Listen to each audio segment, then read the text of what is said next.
네, 여러분 안녕하세요. 네, 저는 한승준 변리사라고 합니다. 오시느라 고생 많으셨습니다. 오늘 날도 엄청 더운데 이제 수고 많이 하셨고요. 오신 시간이 아깝지 않게 제가 최대한 양질의 정보를 좀 많이 전달을 해드릴 수 있도록 하겠습니다. 저는 한빛변리사 학원에서 특허법 강의하고 있는 한승준 변리사라고 하고요. 바로 한번 시작을 좀 해보도록 하겠습니다. 이제 시작이 앞서가지고 간단하게만 제 소개를 조금 드리면, 저는 아까 설명드렸지만 한승준 변리사라고 하고요. 저는 2018년에 변리사 시험에 최연소로 합격을 했습니다. 그래서 제가 공부 이제 2016년 정도에 변리사 시험에 진입을 해야겠다라고 마음을 먹고 2016년 한 8월 중순 정도에 아까 이제 강의하셨던 이상훈 교수님이 이렇게 입문자 설명회 했던 인강 보고 곧바로 시험에 진입을 해가지고 공부를 바로 시작을 했었습니다. 그래서 그때 입문자 설명회 보자마자 다음날 민법 강의 책 교재 구매해가지고 정성민법이랑 같이 이제 공부를 했던 기억이 아직도 생생한데요. 이제는 제가 그분이랑 같이 이렇게 설명회를 하게 돼가지고 좀 마음이 좀 신기하네요. 그래서 저는 기계공학과를 졸업을 했고요. 그래서 이제 합격을 한 다음에 병역을 치렀습니다. 그래서 변리사로 군대 가는 방법이 있어요. 그래서 저는 그걸로 병역을 마치고 이제 특허법인에서 근무를 하면서 이제 강의도 주말에 하고 있는 그런 상황이라고 보시면 되겠습니다.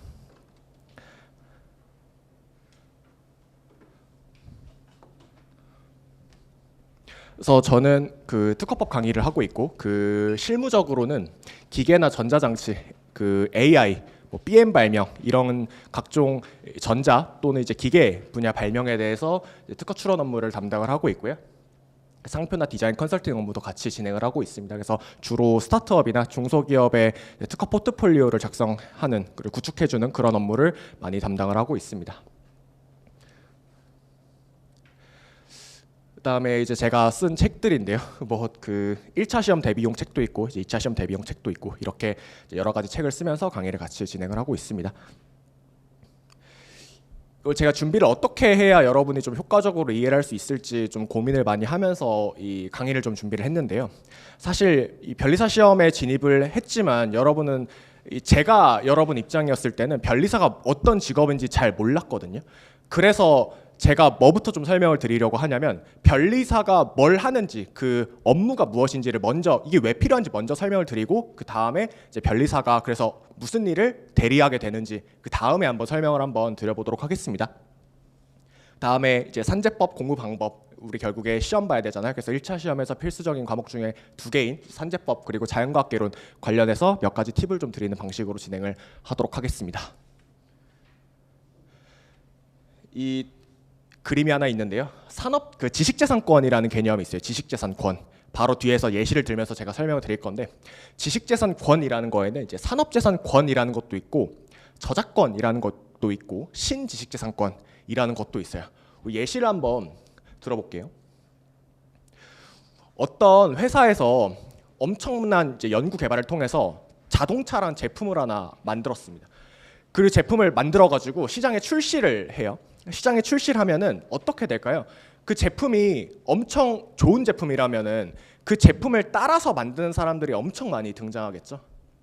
그래서 그러면 이제 맨 처음에 이 제품을 맨 처음 자동차 개발한 사람은 개발하고 연구하고 시험하는데 엄청난 돈을 쓰고 비용을 투입을 했지만 출시하자마자 모방품이 엄청 많이 생긴다라는 겁니다.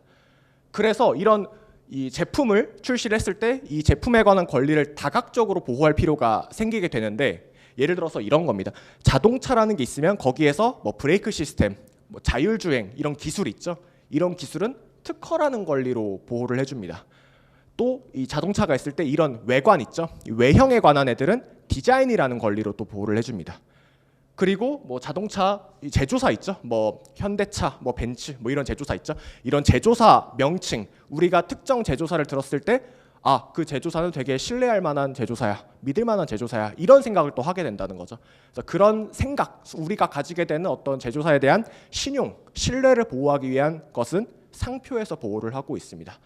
그리고 아까 이제 이런 기술에 관한 건 특허로 보통 보호를 한다라고 했는데, 기술 중에 수준이 약간 떨어지는 기술들도 약간은 일정 기간은 좀 보호해줄 필요가 있습니다. 그래서 어떤 물건의 구조, 이런 약간 낮은 수준의 기술을 보호하기 위한 이제 법으로 실용신안이라는 제도도 있습니다. 그래서 우리가 배우게 되는 이 변리사 시험에서 배우는 이제 변리사가 대리하는 이 권리가 크게 네 가지인데, 그게 이제 순서대로 특허, 실용신안, 디자인, 상표, 이렇게 네 가지가 되는 겁니다. 그래서 이 네 가지를 이제 이해를 하셨으니까 이제 변리사는 뭘 하는지 한번 보도록 하겠습니다. 이런 거죠. 우리가 권리, 특허 받았어요. 뭐 상표권을 취득했습니다. 이런 얘기를 하려면 특허청에다가 어떤 행위를 해야 합니다. 우리가 단순히 무언가를 발명했다라고 해가지고 나라에서 보호를 해주지가 않아요. 그래서 우리가 뭔가를 발명을 했을 때 그거를 문서화하는 작업이 필요해요. 그래서 문서화를 해서 그걸 특허청과 줄다리기를 거쳐서 권리를 획득하는 절차가 1차적으로 필요합니다. 권리를 가지기 위해서는. 그게 여기 있는 이제 어떤 무형의 가치, 뭐 아이디어가 될 수도 있고, 아이디어는 우리가 법으로는 발명, 기술적 사상이다 이렇게 표현을 합니다.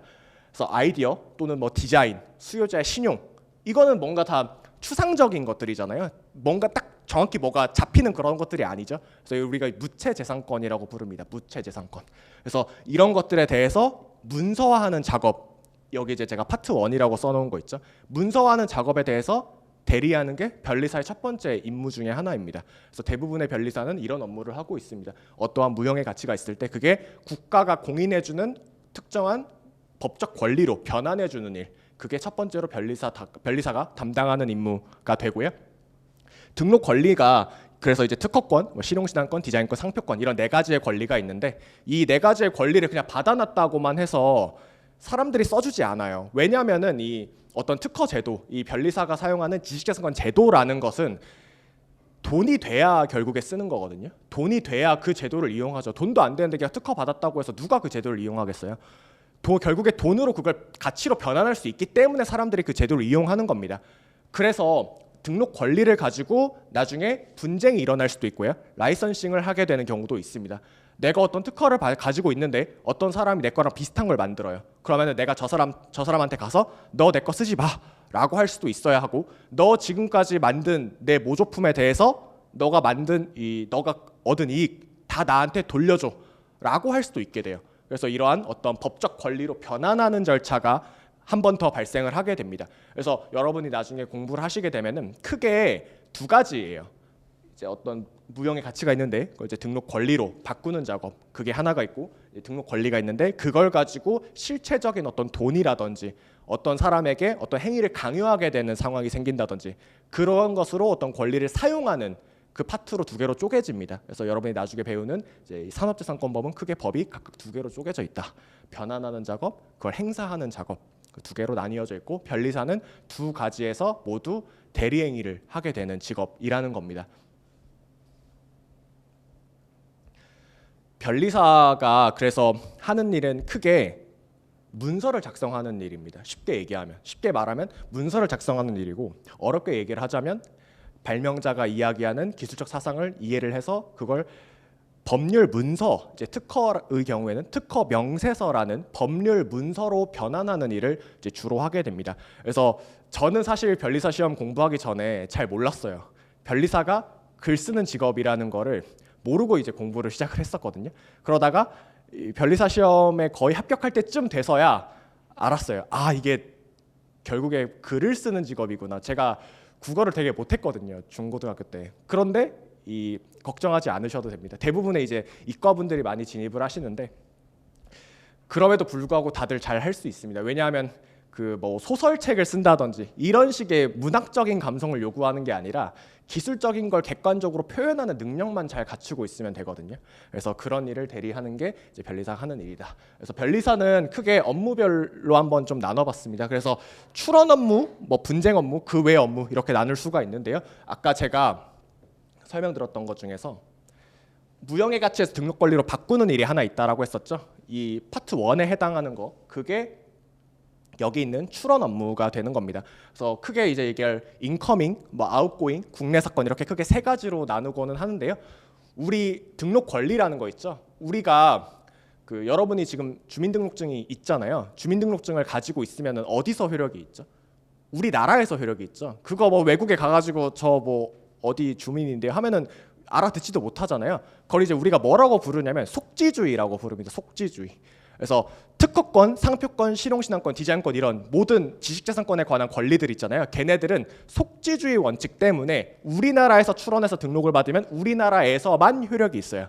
그걸 속지주의 원칙이라고 하는데, 그러면은 이 다국적 기업 있잖아요. 뭐 삼성전자, 애플 이런 회사들 있죠. 그런 회사들은 우리나라에서만 사업하는 게 아니라 미국에서도 사업하고 유럽에서도 사업하고 엄청 많은 국가에서 사업을 하겠죠. 그렇기 때문에 그 회사들은 어떻게 이제 출원 전략을 짜냐?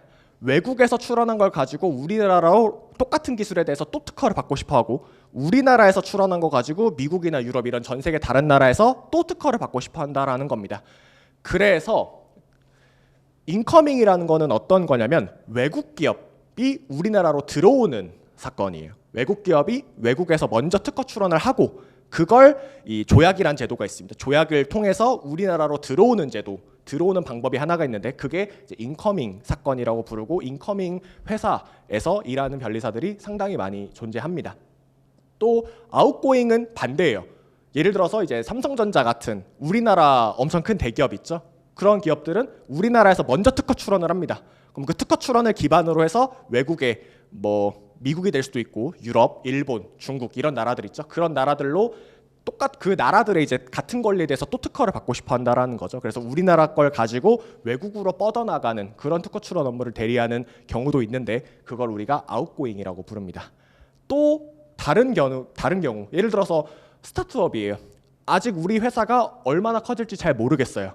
일단 우리나라에서 권리 획득을 목적으로 하고 싶어요. 그런 경우에는 우리나라에서만 권리를 획득하는 경우도 꽤 많이 있습니다. 그런 경우에는 이제 우리가 국내 사건이라고 부릅니다. 그래서 크게 세 가지, 인커밍, 아웃고잉, 그리고 국내 사건, 이렇게 크게 세 가지로 나누고 출원 업무를 담당하는 경우에는 이제 보통 세 가지를 다 담당을 하게 됩니다. 다음에 이제 분쟁 업무 같은 경우에는 아까 제가 파트 1이 있고 파트 2가 있다고 했었죠. 등록 권리가 있으면 그걸 가지고 행사하는 단계가 있는데 그 단계에서 많이 발생하는 이제 사건들이 심판 업무, 소송 업무가 있습니다. 심판이라 함은 특허법, 상표법, 실용신안법, 디자인보호법에서 이 어떤 특허권 자체, 이런 산업재산권 자체와 관련한 어떤 분쟁이 일어났을 때 그 분쟁을 대리하게 되는 업무를 이제 심판 업무라고 부르게 되고요. 그 대전에 특허청이 있어요. 그래서 특허청에 특허심판원이 같이 있는데 특허심판원에서 이 심판 업무를 하게 되고 변리사는 그걸 대리할 수 있는 법적 그 권리를 가지고 있습니다. 대리권을 가지고 있고요. 소송 같은 경우에도 우리가 지금 변리사가 민사소송이나 형사소송을 대리할 수는 없는데 이제 특허 심판이 일어났을 때 특허 심판에 대한 취소 소송과 같은 행정 소송은 대리할 권한을 가지고 대리권을 가지고 있습니다. 그렇기 때문에 그런 소송 업무도 변리사가 대리를 하고 있다. 이렇게 이해를 하시면 되겠습니다. 그 외에 최근에 이제 많이 그 업역이 많이 넓혀지고 있는 업무 중에 기술 거래라든지 기술 가치 평가 이런 것들이 있어요. 우리가 이런 대표적인 예시가 이제 IP 금융이라는 분야가 하나가 있는데요. 예를 들어서 이런 겁니다. 우리가 집을 살 때 정말 돈이 많은 경우에는 그냥 현찰로 주고 살 수도 있지만 대부분은 집을 어떻게 사죠? 은행 돈으로 사잖아요. 그게 이제 은행에 내 집을 담보로 맡겨놓고 돈을 빌려서 그걸로 집을 사는 구조잖아요. 그러니까 담보를 두고 돈을 빌리죠. 쉽게 얘기하면 담보를 줘서 돈을 빌리죠.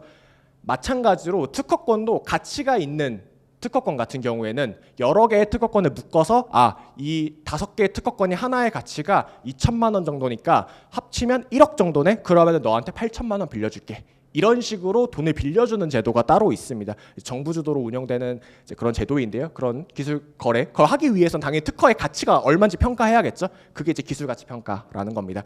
그런 제도를 가지고 이제 변리사가 대리를 하고 있다. 이렇게 보시면 되겠습니다. 그래서 좀 설명을 계속 드려보면은, 그래서 변리사 아까 이야기했던 거랑 다 연결이 되는 것들인데요. 그래서 변리사가 하는 일은 크게 근무지 별로 한번 나눠보면 특허사무소, 특허법인에서 일하는 변리사들이 가장 많고요. 그 다음으로 이제 법률사무소나 법무법인에서 이제 심판이나 소송 관련, 좀 소송과 분쟁과 관련된 업무를 조금 더 많이 담당하는 변리사들도 있습니다. 저는 특허법인에 소속되어 있고요.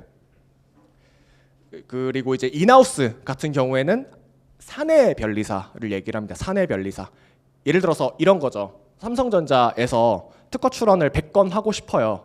그런데 그거를 사내에 있는 변리사들한테 출원 업무를 시키는 게 아니라 누구한테 시키게 되냐면 사내 변리사들이 이제 다른 특허사무소나 특허법인을 찾아가지고 그 특허법인에다가 다시 용역을 맡기는 식으로 계약을 합니다. 그렇기 때문에 그 특허사무소에서 제대로 작성을 했는지 삼성전자 사내 변리사들이 다시 검수를 봐야겠죠. 그래서 그 업무를 담당하는 변리사들이 많이 있고요. 또는 삼성전자가 외국 어떤 기업으로부터 특허 침해 소송을 피소당했습니다.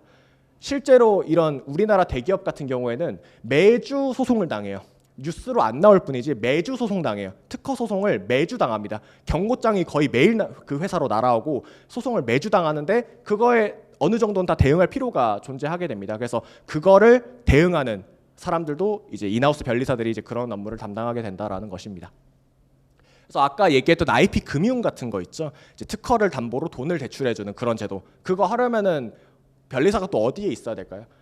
은행에도 있습니다. 그래서 요새는 변리사가 은행에도 있고 거의 중견 이상 기업에는 변리사가 어느 정도 다 존재한다. 이렇게 이해하시면 좋을 것 같습니다. 그래서 그 외에 뭐 투자회사 같은 경우에도 이제 많이 요즘은 진출하는 추세고요. 예를 들어서 어떤 회사가 기술력을 기반으로 해서 어떤 사업을 진행하려고 해요. 꿈이 아주 큰 회사예요. 그러면은 이 꿈을 입증할 만한 것들이 사실 특허밖에 없거든요. 이거 말고 어떻게 입증을 할 거예요? 그렇게 왜냐하면은 이 기술을 서비스를 진행하는 순간 그 서비스는 온 세상에 다 공개가 돼 버리니까 그걸 보호받기 위해서는 특허밖에 방법이 없다라는 거죠. 그러면은 특허가 얼마나 잘 받은 특허인지 이런 걸 판단할 필요가 있겠죠. 그렇기 때문에 투자 회사에서도 변리사들이 많이 활동을 하고 있습니다. 아까 이상은 교수님이랑 그 이야기하면서 계략적인 시험 제도에 대해서는 들으셨나요? 이게 변리사 시험은 1차 시험과 2차 시험이 존재하고 그 중에서 1차 시험에서는 산업재산권법, 민법 그리고 자연과학개론이 있습니다. 그 중에서 1차 시험과 2차 시험에서 공통적으로 시험 과목으로 되어 있는 건 특허법과 상표법이 있습니다. 디자인보법 같은 경우에는 그 2차 시험에서 선택 과목으로 들어가 있기 때문에 여러분이 가장 이제 그 민법을 제외하고는 1차 시험에서 민법을 제외하고는 가장 좀 깊은 내용까지 숙지해야 되는 법률이 특허법과 상표법 두 개가 되는데요. 그 중에서 특허법에 대해서 참 짧게만 좀 설명을 드려보도록 하겠습니다. 산업재산권법이 있는데 산업재산권법이 제가 아까 법이 몇 개로 이루어졌다라고 했는지 기억나시나요? 4개라고 했습니다. 특허, 상표, 실용신안, 디자인보호법 이렇게 크게 4가지 과목으로 구성이 되어 있는데요. 그 중에서 제가 특허 강사라서 이렇게 얘기를 하는 게 아니라 특허법이 제일 중요합니다. 특허법이 제일 중요해요. 왜 그러냐면 여러분이 나중에 공부를 해보시면 느끼겠지만 그 산업재산권법은 시험 문제가 40문제가 출제가 됩니다. 40문제. 그 중에서 특허 20문제, 상표 10문제, 디자인보호법 10문제 이렇게 출제가 돼요. 그런데 절차적인 내용 어떻게 절차를 밟아야 된다. 내 모든 권리가 다 특허청에 대해서 절차를 밟는 것들이거든요. 그런데 그 대부분의 내용은 어디에 다 나와 있냐면 특허법에 다 나와 있어요. 그래서 특허법을 잘 학습을 하면은 형식적으로는 20문제가 출제가 되지만 20문제만 맞출 수 있는 게 아니라 30문제 정도로 맞출 수가 있어요. 왜냐하면 특허법 20문제, 특허법 공부 열심히 하면 특허법 20문제 맞출 수 있겠죠. 상표법 10문제 중에 4문제에서 5문제 정도는 특허법 문제예요. 사실상. 특허법이 그냥 상표로 이름만 바뀌어서 출제되는 수준이라는 거예요. 이해가시죠? 그리고 디자인법법 같은 경우에는 10문제 중에 거의 한 6문제에서 7문제 정도가 그냥 특허 문제예요. 특허가 그냥 디자인으로만 바뀌어서 출제가 되고 있어요. 그렇기 때문에 40문제 중에 사실상 한 30문제 정도가 그 특허에서 출제가 된다. 그래서 특허를 좀 잘 봐둘 필요가 있는데 그래서 이제 특허법의 핵심이다라고 이제 적어둔 거고요. 두 번째로 좀 말씀을 드리고 싶은 건 여러분이 이제 입문을 하시면 가장 첫 번째 겪게 되는 고비가 그 언제냐면 민법 기본 강의를 완강했을 때예요. 뭐냐면 여러분이 중고등학교 때 뭐 과탐, 사탐 이런 거 공부하셨나요? 또는 이런 뭐 1학년 때 배우는 뭐 한국사나 이런 거 공부하면은 끝까지 다 본 다음에 다시 앞으로 돌아가면 어느 정도의 기억은 남아 있거든요. 어느 정도의 기억은 남아 있는데 여러분 민법책 끝까지 다 보신 다음에 다시 맨 처음 1페이지로 돌아가면은 어떤 느낌을 받게 되냐면 누가 내 책에 낙서를 해놨네 라는 느낌을 받게 돼요. 그러니까 내가 이 책을 봤다라는 것조차 까먹게 되는 수준이 되거든요. 그때 일단 첫 번째로 나의 기억력은 여기까지구나 라는 생각을 첫 번째로 하게 됩니다. 이제 계속해서 이제 노력을 해가지고 그 회독수를 늘리고 이제 계속해서 반복적으로 보면서 그 시간을 줄여야 되는 건데, 그리고 나서 두 번째로 겪게 되는 고비가 어디서 등장하냐? 특허법 기본 강의 들을 때 그 고비를 맞닥뜨리게 됩니다. 제가 특허법 처음에 공부할 때 특허법 인강을 딱 결제를 했어요. 그리고 특허법 한 6시간 정도 들었어요. 할만하네 라는 생각을 했다가 그 다음에 한 20시간째 강의를 들었을 때 어떤 생각을 했냐면 시험을 그만둘까? 라는 생각을 했어요. 실제로. 왜 그러냐면 이해가 안 가거든요. 법이 이해가 안 가요. 강사 문제가 라고 저는 처음에 잠깐 생각을 했는데 강사 문제가 아니에요. 제가 합격하고 강의를 해보니까 강사 문제가 아니라 이게 정말 법 자체가 처음에 이해를 하기가 매우 어렵게 만들어놨어요. 법이. 무슨 말이냐면 민법 같은 경우에는 법이 이렇습니다. 처음에 1페이지부터 20페이지까지 오늘 인강을 듣고 복습을 했어요. 그럼 1페이지부터 20페이지까지는 내용이 이해가 돼요. 이해가 되고 이래서 이렇구나. 습득이 가능합니다. 하지만 특허는 1페이지부터 20페이지까지 읽으면 습득이 안 돼요. 아무리 인강을 열심히 들어도. 왜냐하면 1페이지부터 20페이지의 내용은 그것만 알아서 이해할 수 있는 내용이 아니라 뒤에 있는 내용을 어느 정도 알아야 1페이지부터 20페이지까지를 또 이해할 수가 있어요. 그런 특성이 있습니다. 그래서 산업재산권법 공부하실 때 이제 많은 힘듦을 느끼시게 될 텐데 혼자만 겪게 되는 게 아닙니다. 모든 사람이 다 겪고 넘어가는 과정이니까. 그래서 처음에 어렵다. 하지만 이제 열심히 하면 됩니다. 그걸 좀 기억을 좀 해주시고요. 그래서 특허법은 빠르게 회독하는 게 중요합니다. 여러분 공부하실 때 빠르게 회독하는 게 중요해요. 저는 정말 많은 사람을 만났거든요. 제가 지금 한빛에서 강의한 지 6년 됐어요. 그래서 엄청 많은 사람을 봤지만 특허를 가장 효율적으로 공부하는 방법은 이해가 조금 덜 돼도 빨리 그냥 넘어가고 처음으로 돌아가서 한 바퀴 더 보는 게 더 효율적이라는 거예요. 우리가 고등학교 때 공부하던 관성이 있거든요. 고등학교 때 공부하던 관성에 의하면 지금 이 내용을 다 이해를 해야 다음 페이지로 넘어가고 이렇게 되는 관성이 존재를 하는데 변리사 시험 산업재산권법은 약간 속성이 다릅니다. 공부 방법이 조금 달라요. 그래서 공부를 한 번에 완벽하게 할 생각을 하면 안 되고 그 다음에 조금 더 이해도를 높이고 그 다음에 조금 더 이해도를 높이고 이런 식으로 공부를 하시면 좋겠습니다. 그래서 우리가 결국에 시험 문제를 보는 거는 문제 풀이를 하기 위함이잖아요. 그래서 공부를 두 가지 방향으로 할 필요가 있는데 기본서를 회독하는 공부가 하나가 있고요. 문제를 푸는 공부가 하나가 있어요. 그래서 여러분이 이건 이제 민법, 산업재산권법 가릴 거 없이 다 공통적으로 적용이 되는 애들입니다. 그래서 기본서를 읽는 공부, 문제를 푸는 공부 과목이 두 개라고 생각을 하시고 처음에는 당연히 기본서만 봐야 하지만 나중에는 점차적으로 문제풀이하는 과목을 조금씩 양을 늘려가는 방향으로 공부를 하시면 좋겠습니다. 그래서 크게는 이제 제1차 교재는 크게 두 가지인데요. 한특허법 강해라는 교재, 이제 1차 기본서가 있고요. 이제 객관식 문제집으로 한특허법 객관식이라는 교재가 있습니다. 그래서 제가 이제 1차 커리큘럼 저도 그렇고 이제 대부분의 강사님들이 기본 강의 그리고 중급 강의, 객관식 강의 그리고 최신 판례 최종 정리 강의가 있는데 혹시 지금 공부 시작해서 내년에 시험 보려고 지금 생각하고 계신 분 계신가요? 있을 수 있거든요. 있을 수 있는데 저도 그랬어요. 그래서 제가 지금 좀 팁을 좀 드리려고 하는 건데 지금 아마 여기 앉아 계시거나 이제 인강으로 보시는 분들은 내년 시험에 주안점을 두시는 분들도 계시겠지만 내년 시험 말고 내년에 본격적으로 공부를 하려고 이걸 들으시는 분들도 분명 계실 것 같은데 내년에 이제 본격적으로 들으시려고 하시는 분들은 천천히 스텝 바이 스텝으로 다 밟아 나가면 되거든요. 근데 지금 당장 공부해서 내년 1차를 노려보겠다라고 생각하시는 분들을 위해서 조금만 좀 설명을 드리겠습니다.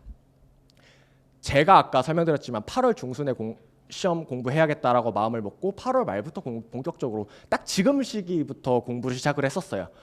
그래서 이제 9월, 10월 민법 강의 듣고 11월 특허 상표 디자인 강의 몰아듣고 객관식 문제풀이 1월부터 시작을 해가 내년 이제 그 다음에 1월부터 시작을 해가지고 엄청 몰아치기로 공부를 했죠. 그래서 벼락치기 공부법으로 시험을 합격을 한 케이스 중에 하나인데 지금 공부 시작하시면은 어떻게 해야 되냐면 아까 이제 이상현 교수님도 설명을 드렸지만 기본 강의는 무조건 들어야 돼요. 기본 강의는 무조건 들어야 돼요. 이거는 이거 기본 강의 너무 길어서 중급 강의로 그냥 하면 저 똑똑하니까 금방 할 수 있지 않을까요? 절대 불가능해요. 절대 불가능해요.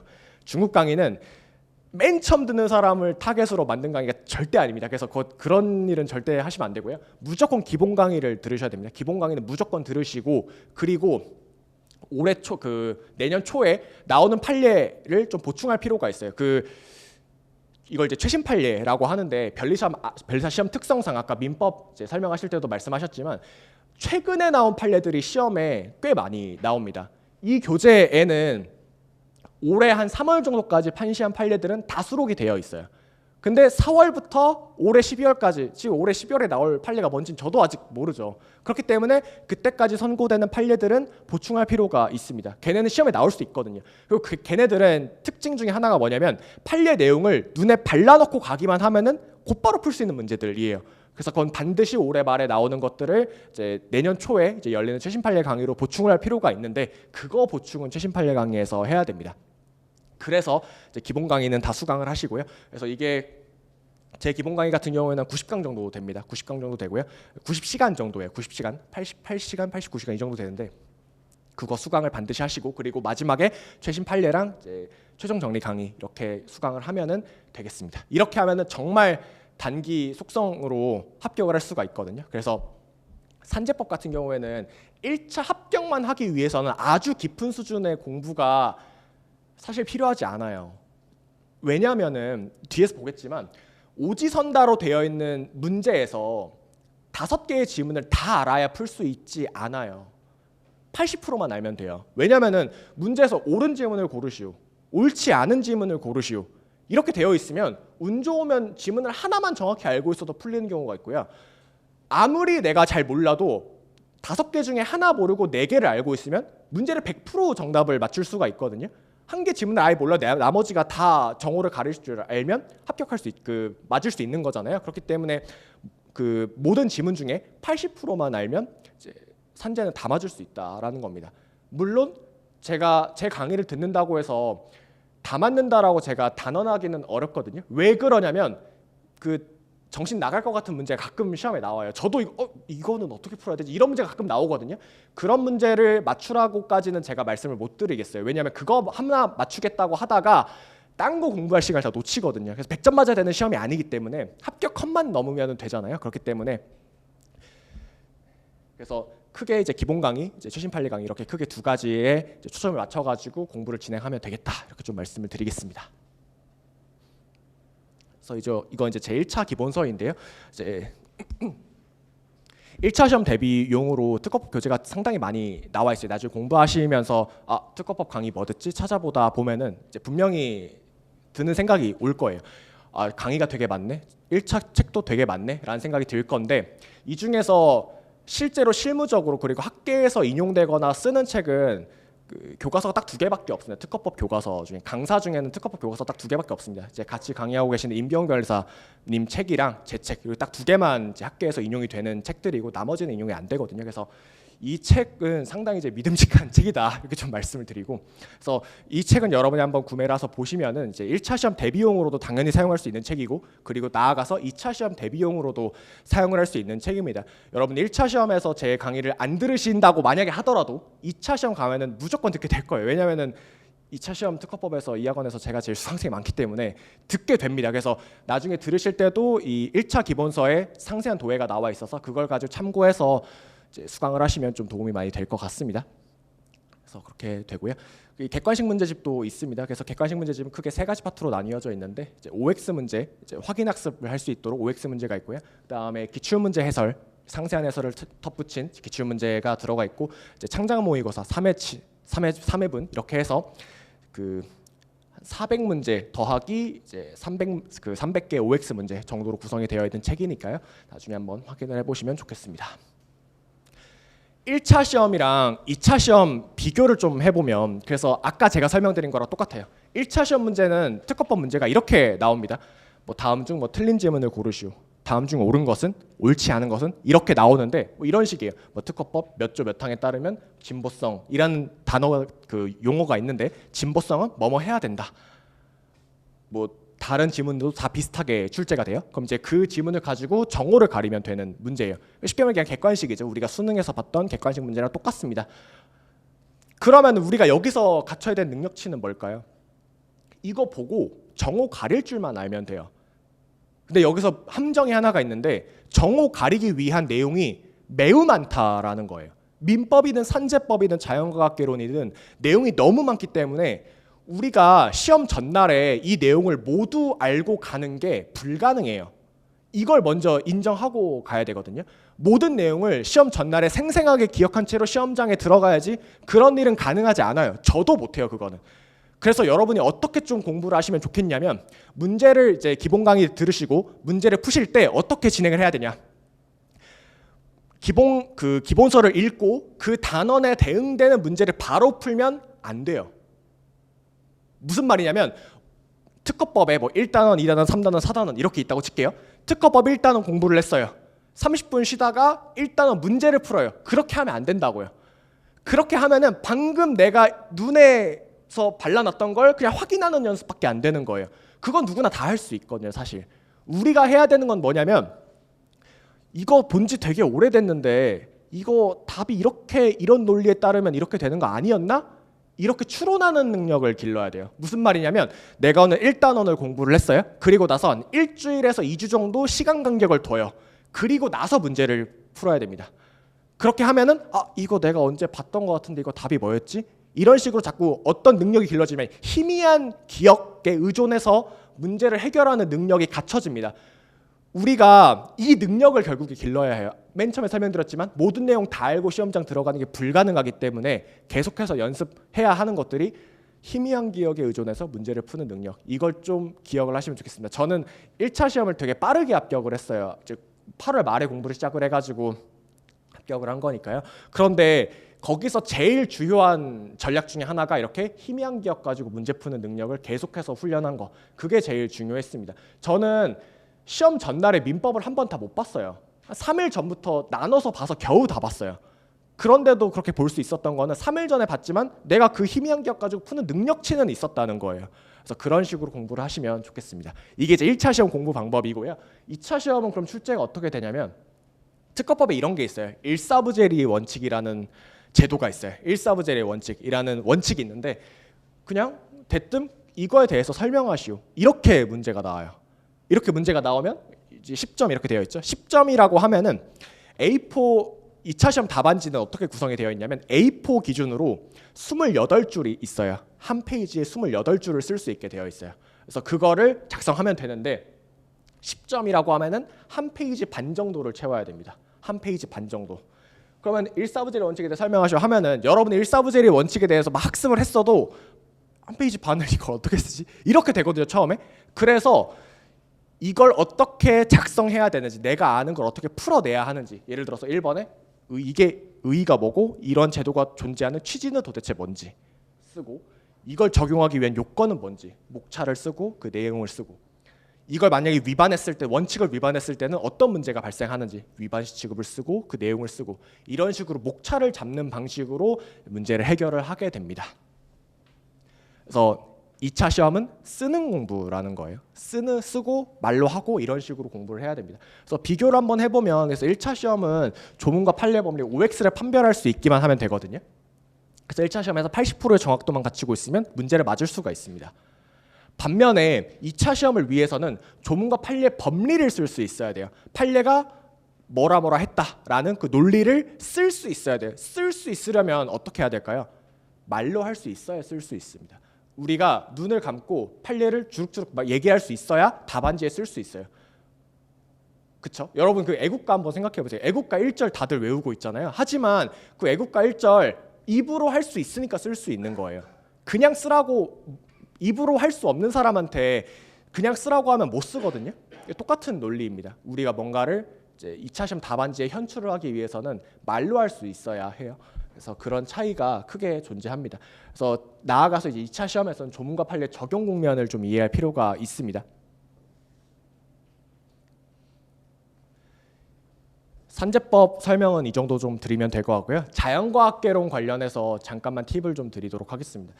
자연과학개론은 사람마다 수준이 정말 판이에요. 그래서 제가 이걸 딱 잘라서 이거 이렇게 하세요, 저거 저렇게 하세요, 이렇게 말씀드리기가 매우 어렵습니다. 그래서 크게 과목별로 두 가지 그 그룹으로 나누어서 한번 설명을 한번 드려보도록 할게요. 일단 대전제는 뭐냐면 자연과학계로는 물화생지가 각각 10문제씩 출제가 됩니다.